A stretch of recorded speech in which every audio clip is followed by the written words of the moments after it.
நீங்கள் car, auto, lorry, JCB போன்ற வர்த்தக வாகனங்கள்லாம் பயன்படுத்துகிறீங்களா? அப்போ உங்கள் பாலிசியில் IMT 23 இருக்கா? இல்லை நீங்கள் இனிமேல் பாலிசி எடுக்க போகிறீங்களா? அப்போ IMT 23யோட எடுங்க. IMT 23னா என்ன?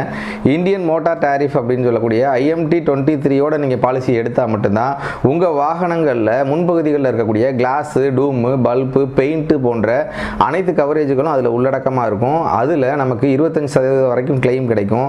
அதனால் நீங்கள் பாலிசி எடுத்திருந்தாலும் சரி, இல்லை பாலிசி எடுக்க போகிறீங்கனாலும் சரி, உங்கள் பாலிசியில் IMT 23 இருக்கா அப்படிங்கிறத கீழே கமெண்ட் பண்ணுங்கள். IMT 23ன்னு கமெண்ட் பண்ணுங்கள்.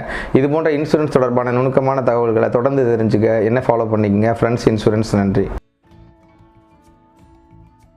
நீங்கள் காரு, ஆட்டோ, லாரி, ஜேசிபி போன்ற வர்த்தக வாகனங்கள்லாம் பயன்படுத்துகிறீங்களா? அப்போ உங்கள் பாலிசியில் IMT 23 இருக்கா? இல்லை நீங்கள் இனிமேல் பாலிசி எடுக்க போகிறீங்களா? அப்போ IMT 23யோட எடுங்க. IMT 23னா என்ன? இந்தியன் மோட்டார் டாரிஃப் அப்படின்னு சொல்லக்கூடிய IMT 23யோட நீங்கள் பாலிசி எடுத்தால் மட்டும்தான் உங்கள் வாகனங்களில் முன்பகுதிகளில் இருக்கக்கூடிய கிளாஸு, டூமு, பல்பு, பெயிண்ட்டு போன்ற அனைத்து கவரேஜுகளும் அதில் உள்ளடக்கமாக இருக்கும். அதில் நமக்கு 25% வரைக்கும் கிளைம் கிடைக்கும்.